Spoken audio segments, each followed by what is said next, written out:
Bismillahirrahmanirrahim. Rabbi israh li sadri wa yassir li amri wahlul 'uqdatam min lisani yafqahu qawli, amma ba'du. Assalamualaikum warahmatullahi wabarakatuh. Waalaikumsalam warahmatullahi wabarakatuh. Alhamdulillahilladzi wa mara safwata ibadih bila ta'ifi takhsisin taulan wa amtinana wa allafa baina qulubina fa asbahna bi ni'matihi ikhwana wa naza'al ghilla min sudurina fadilna fid dunya asdiqa wa ikhwana wa fil akhirati rufaqa wa khillana.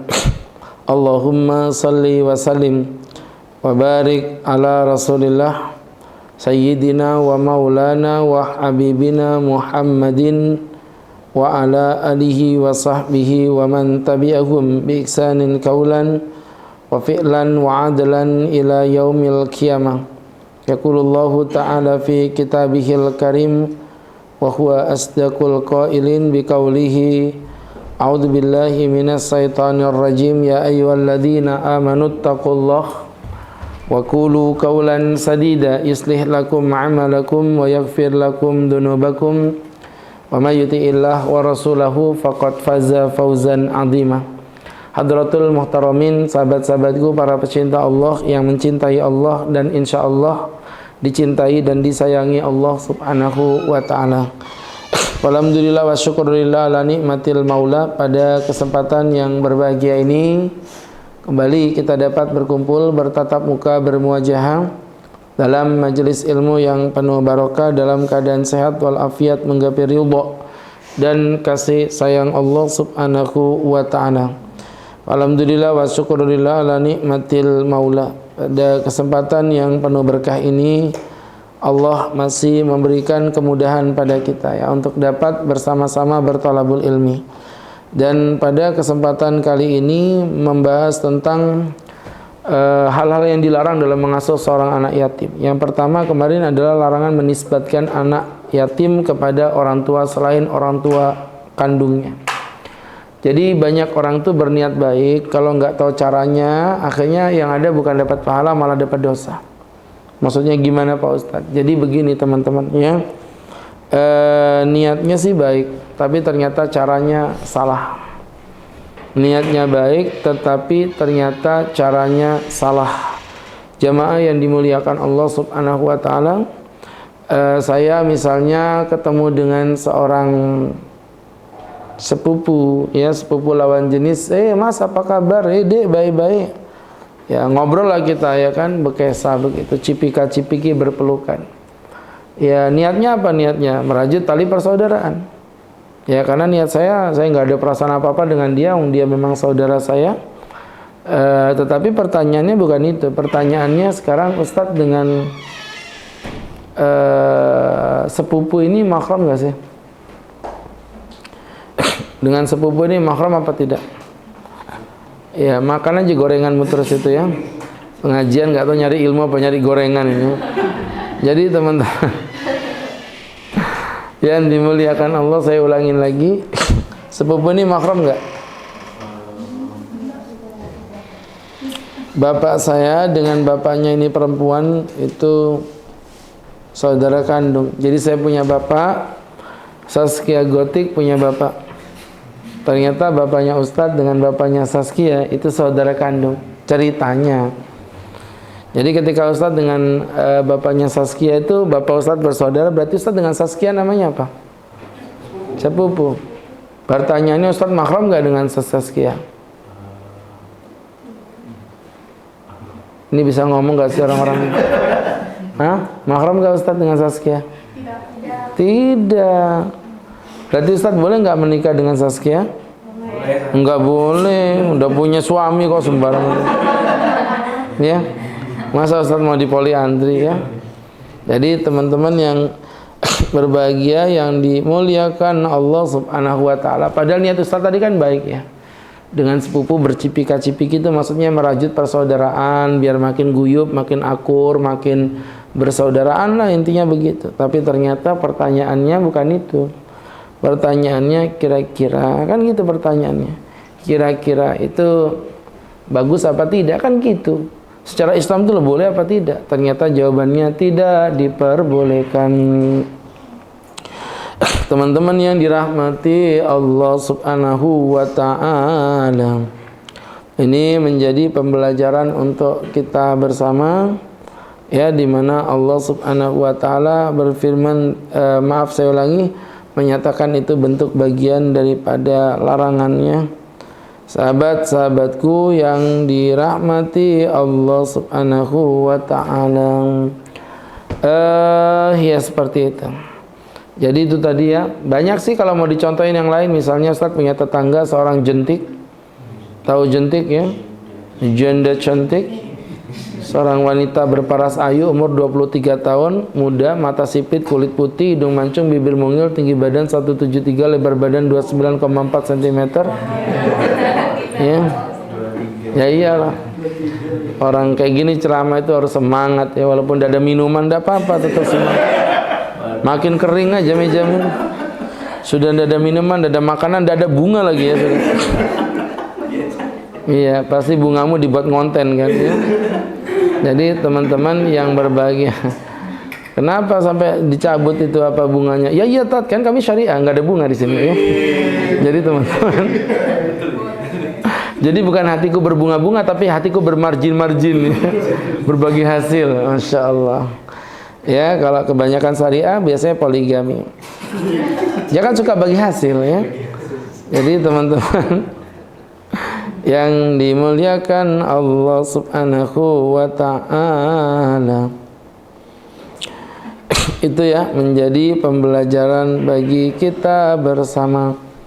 Oke. Begitu teman-teman. Itu tadi kaitan dengan yang Ustaz jelaskan. Ya, teman-teman yang berbahagia dimuliakan Allah Subhanahu wa ta'ala, surat Al-Ahzab ayat yang ke-5.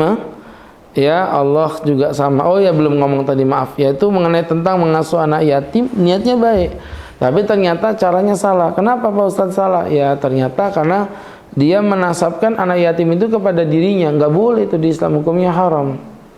Jadi Ustadz nih misalnya ngasuh anak namanya Umar bin Ahmad. Tapi karena yang ngasuh saya, maka berubah jadi Umar bin Agus Khairul Huda.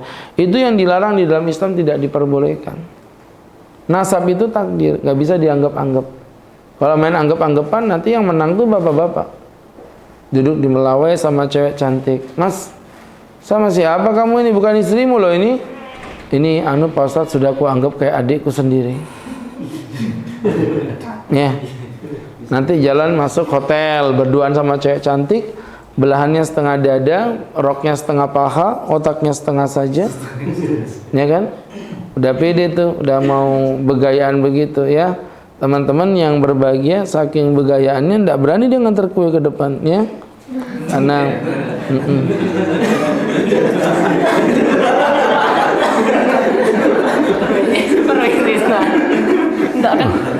udah telat dan nafsu saya. Iya, jadi teman-teman, ya gimana mau bisa nyiapkan roti tiam kalau sibuk buat konten aja. Baik, jadi teman-teman yang dirahmati Allah Subhanahu wa ta'ala, ala kulli hal, walaupun kontennya agak baca sih kelihatan. Baik, jadi teman-teman yang dirahmati Allah, iya dia tuh gaya nasihatin, di depannya tuh ada kertas gitu kan. Jadi kamu ya.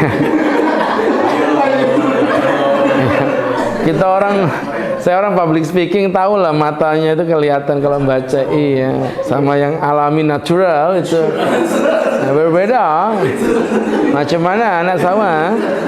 Anak Walid, ya anak Walid sehat semua, anak Walid. Baiklah.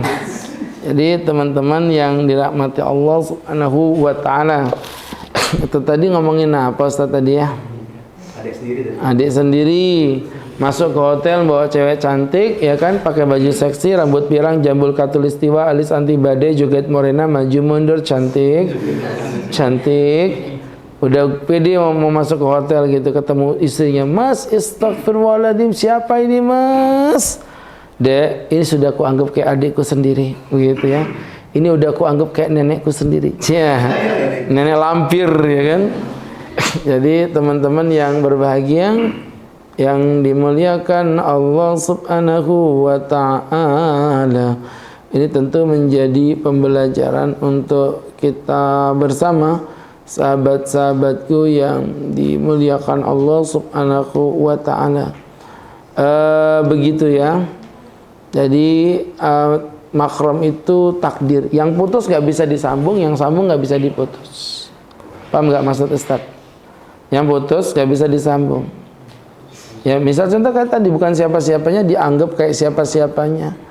Nggak bisa ya teman-teman yang dimuliakan Allah Subhanahu wa ta'ala. Ini menjadi pembelajaran untuk kita bersama. Ya kalau kita mau ambil hikmah, ya begitu ya. Iya seperti itu. Ya begitu. Ini natural, nggak pakai kertas ini ya. Jadi teman-teman, karena kan didengarkan walaupun ngelantur tuh kayak apa ya, natural begitu ya. Beda, tidak diperbolehkan seperti itu. Nabi SAW bersabda,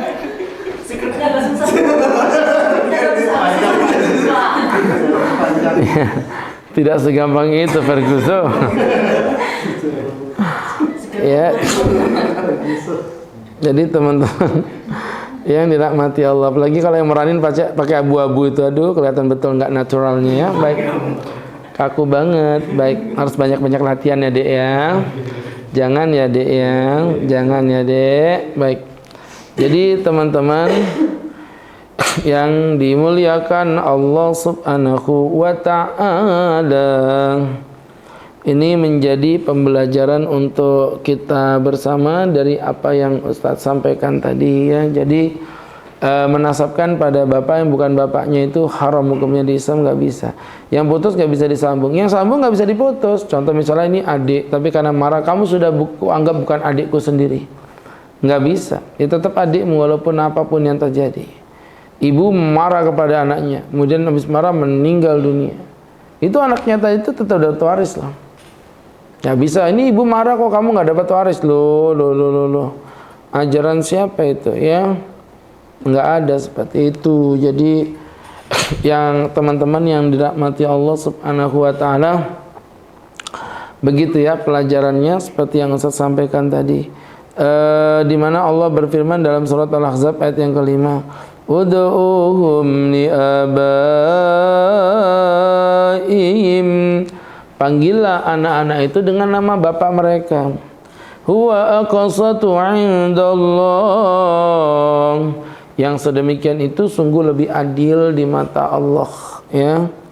Itu lebih adil di mata Allah. Fa illam ta'lamu aba'akum wa ikhwanukum fid dini wa mawanikum, jika kamu nggak tahu nama bapaknya, ya sudah panggil aja saudaraku dalam beragama, begitu aja. Tapi jangan menasabkan orang pada bapak yang bukan bapak kandungnya. Ini dari dua sisi ya, dari dua arah. Anak ngakuin bapak padahal itu bukan bapak kandungnya haram, sebagaimana bapak ngakuin anak kepada anak yang bukan anak kandungnya. Itu hukumnya juga haram, alias tidak diperbolehkan, begitu ya. Sehingga jamaah yang dimuliakan Allah Subhanahu wa ta'ala, begitu maksud Ustaz tadi, maka jangan menasabkan anak angkat kepada bapak angkatnya, kasihan ya, berat. Jadi bapak angkat kasihan, berat. Bapak angkat begitu ya. Jadi teman-teman yang dimuliakan Allah Subhanahu wa ta'ala, itu menjadi pembelajaran untuk kita bersama. Sahabat-sahabatku yang dirahmati Allah, jadi intinya nasab itu nggak boleh begitu ya. Ini kadang-kadang banyak orang-orang yang ya begitulah, teman-teman tahu sendiri ya. Ya begitulah, teman-teman paham sendiri. Banyak orang-orang yang meremehkan dalam bab nasab. Loh, sekarang saya mau tanya, emang zina itu dilarang kenapa? Ada yang tahu?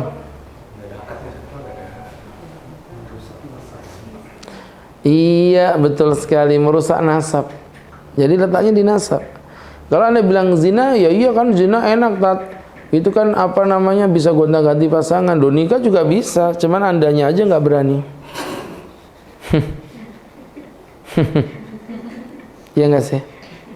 Jadi teman-teman yang berbahagia, orang nikah juga bisa gonta-ganti pasangan kalau dia mau. Ya, jadi berangkat dari situ kita bisa ambil pelajaran di situ ya, bahwa orang yang berzina dengan orang menikah sama aja, sampai ujung-ujungnya diranjang juga. Yang membedakan itu apa? Nasab. Tahu nasab ya? Orang bijak berkata, tidak ada api maka tidak ada nasab. Asap itu yang Kang Sunda itu Kang Asep. Jadi teman-teman, ya kalau Asep bukannya yang punya negara itu Asep negara. Oh Asep. Jadi teman-teman, ya gitu tuh kelihatan kayak kalian yang pintar, padahal aku yang mikir itu ya. Nggak jelas pula kalian. Jadi teman-teman yang dimuliakan Allah Subhanahu wa ta'ala, ini menjadi pembelajaran untuk kita bersama. Sahabat-sahabatku yang dirahmati Allah, ya begitu teman-teman ya, masalah nasab tolong diperhatikan, jangan sembarangan merubah-rubah nasab pada bukan nasab yang sesungguhnya, itu hukumnya haram. Hati-hati dan ancamannya tidak main-main loh. Ancamannya sekali lagi tidak main-main. Kenapa Pak Ustadz? Karena bisa dibilang sahabat-sahabatku yang berbahagia, bisa dibilang memang nasab itu takdir lah kalau menurut Ustadz. Kemudian berikutnya yang kedua, anak angkat tidak berhak mendapatkan waris dari orang tua yang mengasuhnya. Banyak sekali itu ya. Anak-anak yatim diasuh, kemudian nanti gede-gede dikasih warisan. Ini dengan segala hormat yang nggak boleh. Walaupun mungkin agak berat nih untuk bisa menjalankannya. Begini, saya kasih cerita aja ya. Jadi ceritanya itu begini teman-teman. Diceritakan suatu ketika itu begini ya. Waktu itu kan ceritanya begini. Bisa ya digituin, diulangin 3 kali itu mukanya kayak gini. Kebanyakan makan gorengan kau itu. Normalnya gini, apa sih Tat? Gitu dia enggak. Baik. Jadi gitu kesimpulannya teman-teman ya. Baik. Oh belum. Jadi teman-teman diceritakan tadi mau cerita apa maksudnya? Oh warisan. Oh ya, gini saya punya cerita. Ada seorang ibu-ibu menikah dengan bapak-bapak. Ya pasti. Ya dia bisanya sosok serius gitu. Ibu-ibu menikah dengan bapak-bapak tuh nggak ada esensinya sebenarnya. Akhirnya mereka menikah, suami istri. Nah, ketika itu ketepatan, mohon maaf ya, mereka kaya raya. Dulunya miskin, dihina sama saudaranya. Kan keluarga catering ini, bukan catering WO itu bukan, itu catering biasa, ini catering perusahaan. Catering perusahaan itu teman-teman untungnya dikit ya, tapi rutin, continue kan tiap hari kan. Jadi makanya bisa dapat ratusan jutanya dari cateringnya aja. Nah disitulah teman-teman akhirnya catering saudara ini anggaplah 5 orang ya, 4 ini maju semua. Nah yang satu ini menikah dengan perempuan yang tidak direstui oleh keluarganya, nggak ada yang setuju. Nah qadarullah si cewek ini nggak hamil, tambah disumpahi, kan kamu nggak percaya sih, itu perempuan pembawa sial itu ya. Nah, begitu diceritakan seperti itu. Jadi teman-teman yang dirahmati Allah Subhanahu wa ta'ala, itu perempuan pembawa sial. Padahal yang suka biasanya bawa sial itu siapa ya? Orang yang demo Palestina itu ya, bawa sial. Jadi teman-teman bisa ya Ustadz yang ngawur gitu, dia mantuk-mantuk kepalanya gitu. Jadi dia itu pembawa sial. Akhirnya ya pokoknya dibully lah. Nah lebih parah lagi, udah nggak punya anak. Di antara 5 ini 4-nya kaya, yang satu ini catering kecil aja. Walhasil singkat cerita, ya Allah maha membolak-balikkan keadaannya. Saudaranya 4 tadi yang kaya ambles karena banyak proyek yang gagal. Ya kan, sudah di PO 45 hari lebih tapi nggak cair-cair. Akhirnya sudah miskin dia. Jatuh miskin, semua modalnya habis. Nah, qadarullahnya yang ini tadi, yang tadinya miskin naik, teman-teman. Naik dia, berkembang, jadi pendapatannya ratusan juta, bahkan jadi sultan. Nah, disitulah problematika terjadi, teman-teman yang berbahagia, ketika dia nggak punya anak. Si istri ini jemaahnya saya, jemaah Ustadz, datang, Ustadz, saya mau bertanya dong. Iya, silakan. Ini pertanyaan asli, Tat, bukan konten. Ya sudah, nggak apa-apa, nanya aja. Enggak, kalau pertanyaan konten kan jawabannya kayak tadi.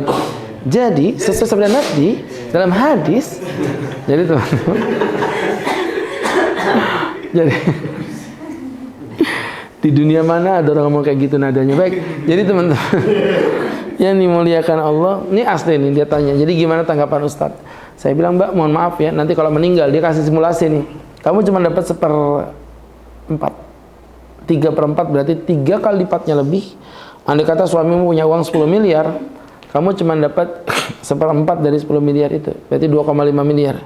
7,5 miliarnya itu menjadi milik saudara-saudaranya suamimu. Sedangkan saudara suami ini penjahat semua awalnya, begitu loh. Jadi si istri ini datang, terus gimana solusinya Pak Ustadz? Saya bilang, kalau ibu mau mencari solusi, silakan datang ke Pegadaian, ya, karena di sana memberikan solusi dengan menambah solusi, ya.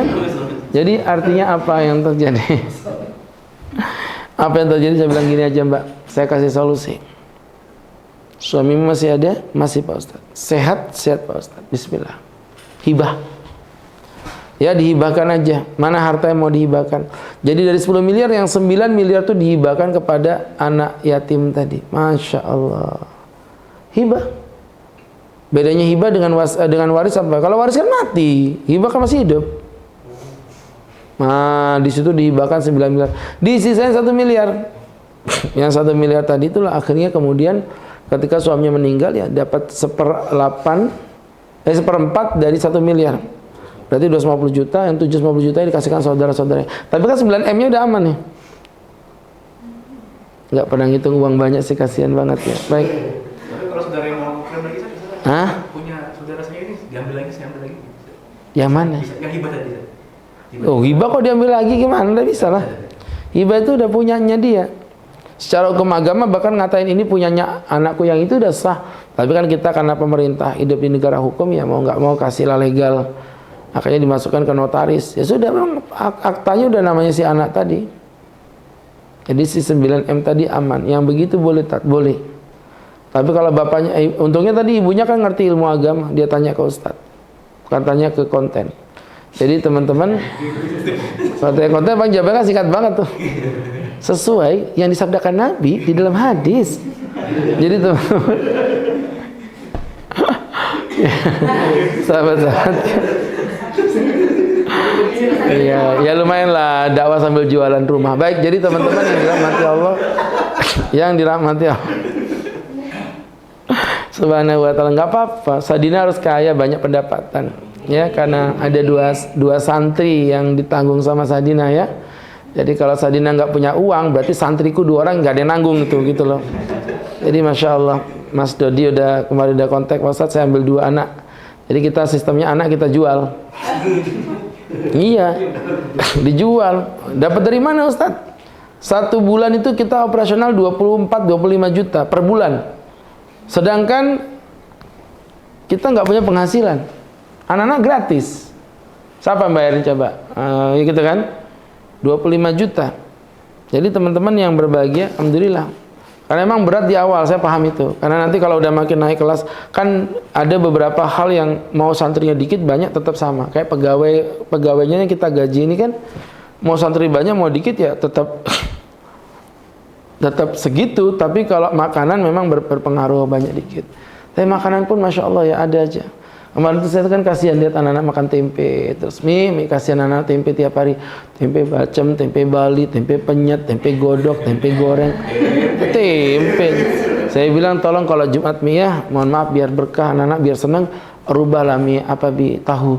Jadi teman-teman yang dirahmati Allah, oh sama. Ya, no. Beda. Tempe, tahu kan lembut, tempe kan kasar, gimana sih ya? Ya. Sesuai sabda Nabi yang dikatakan oleh Nabi Muhammad SAW. Jadi teman-teman, akhirnya ya sudah, kita bilang sama uminya, udah Bismillah, kita masakin daging ayam, daging sapi lah, apa susu, pokoknya di rolling yang enak-enak lah. Duitnya piye, duitnya udahlah, jatah masakan tuh saya jatah 5 juta sebulan, harus mau nggak mau cukup-cukupin situ, saya bilang gitu. Nah terus gimana Bi, udahlah masak aja. Alhamdulillah itu.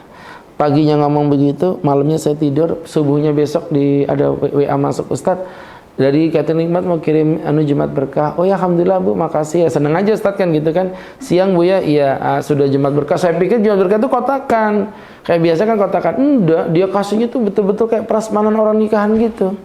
Akhirnya saya bilang lah sama si sama si Catering Nikmat, Bu, itu wadahnya ya kayak wadah prasmanan tuh loh, dia bukan yang gede-gede itu ya, yang stainless gede itu kan. Wadahnya takut hilang Bu, diambil aja Bu. Loh Ustaz, nggak boleh Kak titip situ. Titip gimana maksudnya Bu? Enggak, saya tuh tiap Jumat forever selalu ke situ, kata dia. Jadi ternyata saya pikir sekali, ternyata tiap Jumat. Jadi kalau Jumat siang itu anak-anak tuh makanannya jauh lebih berbobot daripada makanan pengasuhnya. Ya iya, dia makanannya Catering Nikmat tuh. Ustaz di Sadina makanannya roti tiam. Jadi teman-teman yang berbagi. Ya memang. Boleh, bisa dia. Satu piring 25 nggak apa-apa. Jadi teman-teman yang dirahmati Allah Subhanahu wa taala, yang itu kemarin sahabat-sahabatku sama kayak si siapa itu? Si bos antum itu saya ambil 2 puasa. Pertamanya ambil 1. Pas saya telepon kena Covid kan. Alhamdulillah itu langsung bertobat di saya 2 Pak Ustadz. Baik, makasih. Jadi teman-teman langsung sembuh ya. Ingat kematian itu dekat kepada kita semua. Jadi teman-teman, nggak sampai sebulan ya, alhamdulillah orang tua saya itu hampir terpenuhi, tinggal mungkin ya 1-2 anak yang belum lah. Itu pun Masya Allah, nggak nyangka saya orang tua asuh semudah itu mencarinya dengan pertolongan Allah tentunya, karena kalau pakai logika itu nggak masuk akal. Siapa orang mau komitmen 1,5 juta tiap bulan? Bukan sekali, kalau sekali mah kecil 1,5 juta. Tiap bulan teman-teman dia berkomitmen untuk itu. Saya tuh kadang-kadang Masya Allah, kalau bukan pertolongan Allah gitu, bayar listrik, ibu-ibu GNB datang, Ustadz nanti aku yang bayar listrik ya. Ya Allah Bu, ya Allah.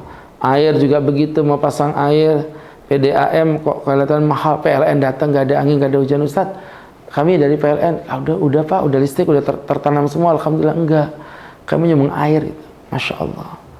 Ya, PDAM datang, Pak Ustadz kami mau nyumbang listrik, kebalik nggak kalian ini? Ya? Hebat emang Allah tuh, keren banget ya. Dipasangkan listrik 5.000 free, padahal 10 juta itu kalau main pasang itu ya. Nah dari situ saya jadi, pertamanya Ustadz agak-agak ragu gitu ya. Ini kayak apa, ini kayak apa, jalannya tuh loh, dananya dapat dari mana? Ternyata ya luar biasa, jangan terlalu dipikirin. Apa yang Anda pikirkan itu malah akan jadi susah. Tapi kalau kita pasrah sama Allah, selama niatnya lillahi ta'ala, saya bilang sama anak-anak yang memang mengabdi di situ ya, alhamdulillah lah. Itu luar biasa itu ya. Baik, kemudian yang ketiga, anak angkat bukan mahram. Nah, ini yang sedikit error ya kalau menurut Ustadz ya. Kenapa Pak Ustadz? Ya iyalah, banyak sekali anak-anak itu yang dianggap mahram itu. Padahal kalau kita lihat kan bukan mahramnya. Paham nggak maksud Ustadz?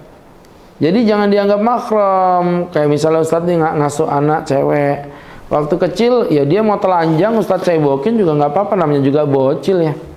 Tapi kan anak ini makin lama makin gede, gitu loh. Semakin lama semakin gede. Semakin gede artinya teman-teman yang dimuliakan Allah Subhanahu wa taala, anak ini kan punya aurat jatuhnya, gitu loh.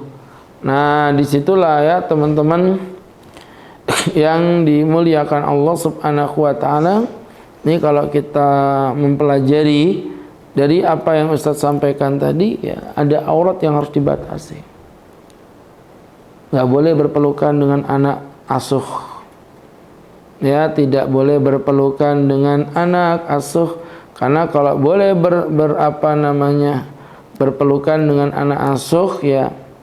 Nanti setiap orang bisa main anggap-anggapan yang kayak tadi yang Ustaz bilang tadi itu ya.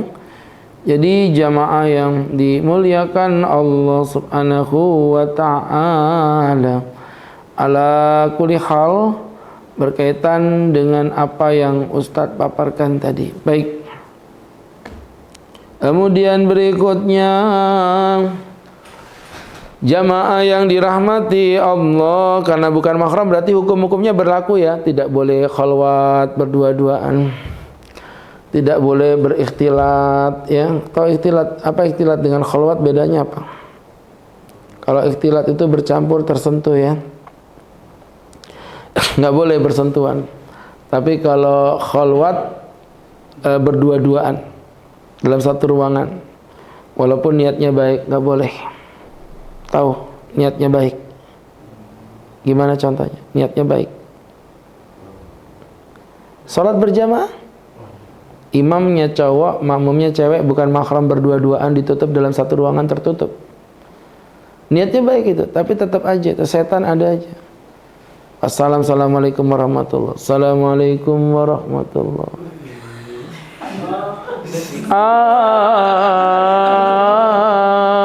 Pas kipasnya datang, mukenanya terbang.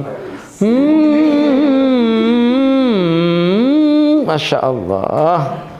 Itu ceritanya di Indosiar ya. Jadi teman-teman yang berbahagia, yang dimuliakan Allah Subhanahu wa ta'ala, ala kulli hal, dari apa yang Ustadz sampaikan tadi, teman-teman yang berbahagia, yang dirahmati Allah Subhanahu wa ta'ala, ala kulli hal. Baik, begitu teman-teman mengenai tentang beberapa pernak-pernik tadi, dan saya pikir itu menjadi penjelasan yang sangat clear ya untuk berwaspada terhadap seperti yang Ustadz sampaikan tadi itu. Jadi jangan sampai nanti kalian, mohon maaf, sekali lagi mohon maaf, menjadi orang yang naudzubillah tidak mengerti hukum, niatnya berbuat baik, tapi Masya Allah, tabarakallah, isinya justru bentuk daripada sebuah kemaksiatan. Oke, selanjutnya kita masuk pada sesi yang kedua ya, yaitu sesi tanya jawab. Kami berikan kesempatan buat teman-teman yang mau bertanya. Boleh berkaitan tema, boleh di luar tema. Silakan bertanya kepada Ustadz yang asli, daripada bertanya Ustadz yang di konten.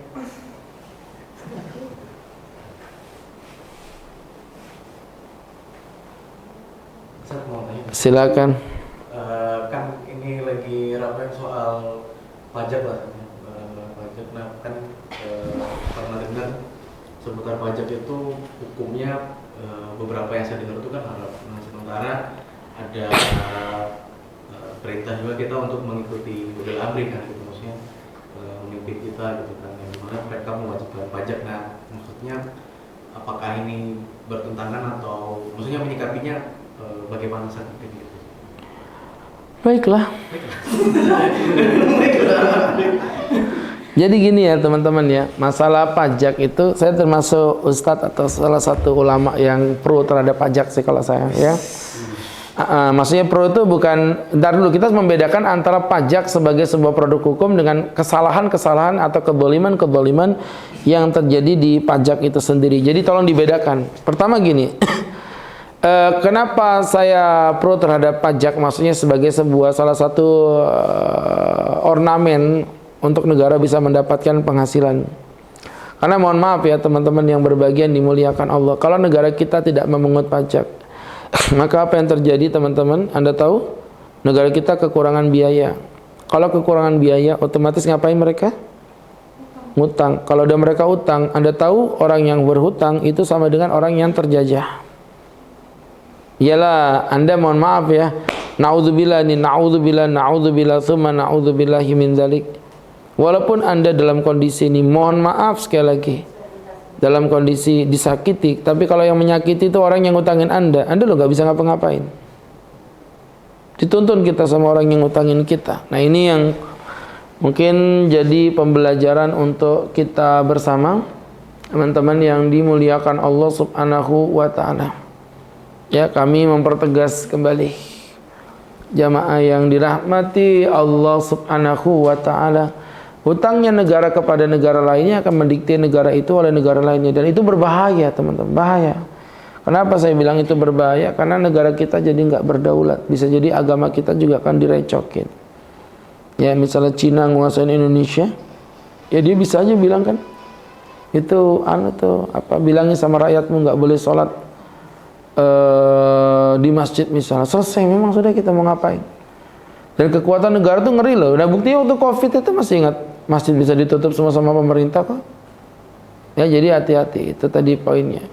Ya, maka kami tidak anti terhadap pajak. Begitu lagian teman-teman yang anti kepada pajak menyandarkan pada hadis makas atau mukus. Dua-duanya itu nggak nyambung. Kenapa? Karena makas dan mukus itu adalah pemungut pajak liar. Jadi kayak ada orang di antara negara nungguin depan gerbang yang lewat dimintain duit. Preman sih kalau menurut Ustaz. Ya, preman itu namanya pemungut pajak atau pemungut cukai. Seperti itu gambarannya. Itu secara pajak ya. Tapi secara kedoliman pajak dalam merampok uang rakyat itu jelas kita menentangnya. Kedoliman itu gimana? Satu, cara ngambilnya yang tidak benar. Ngeri itu, banyak saudara-saudara kita yang dijajah oleh pajak ada. Ya, teman-teman yang berbahagia dimuliakan Allah Subhanahu wa taala. Sehingga mereka, mohon maaf ya, kalau kita di Islam itu zakat itu kan keren ya. 100 juta ya zakatnya 2.500.000. Kalau nggak punya uang ya nggak zakat. Kalau mereka kan enggak itu. Kadang-kadang mereka Masya Allah sampai harus berhutang, nyicil untuk bayar pajak itu. Nyicil. Nah, itu yang tadi saya bilang, di situ titik kedoliman. Atau yang kedua, pajaknya dibayar normal tapi digunakan untuk orang-orang yang menjadi beban negara. Beban negara. Ya, Anda tahu. Masya Allah ya. Pakai baju seragam, turun dari mobil. Turun dari mobil ya. Makan di Dandito 2-3 mobil. Padahal maaf ya, di Dandito itu 10 orang aja itu bisa sampai 5 juta sampai 10 juta bayarnya. Oh iya, kalau 3 mobil bisa sampai 20 jutaan itu. Emang siapa yang bayarin begitu? Ada orang membayarin 20 jutaan kayak gitu. Pret. Pakai uang siapa? Uang negara. Nah, disitulah sisi-sisi kedolimannya. Mereka berfoya-foya, jadi kos-kosan 1 hari 3 juta. 1 hari 3 juta guys. Hotel aja paling mewah di Balikpapan ini 1.200.000 sejahtera itu. 1.200.000 doang. Itu paling mewah. Ini kos-kosan 3 juta sehari. Ngeri memang sudah. Begitu ya maksudnya. Wallahu a'lam bishawab. Baik.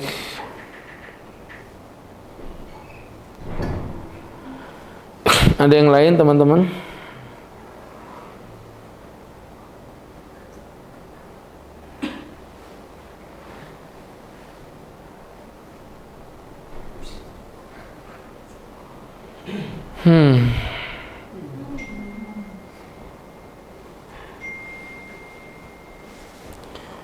Lima, 4, 2, 1.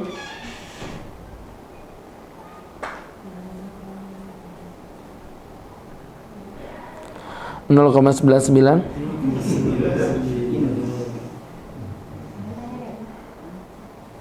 Baik, kalau tidak ada kita cukupi dengan berdoa. Amin amin alhamdulillah rabbil alamin amdan duafi ni'amahu wa yukafi mazidah. Ya Rabbana lakal hamdu kama yanbaghi li jalali wajhika wa 'azimi sultanik. Allahumma shalli wa sallim wa barik ala rasulika sayyidina Muhammadin wa ala alihi wa sahbihi wa man tabi'ahum bi ihsanin ila yaumiddin. Rabbana ighfir dhunubana wastur uyubana wa nawwir qulubana wajhana binuril iman la tada' lana dhanban illa ghafarta wa la aiban illa satarta wa la khajatan inna adaita wa la hamman illa faradta. Rabbana atina fid dunya hasanah fil akhirati hasanah wa qina adzaban nar.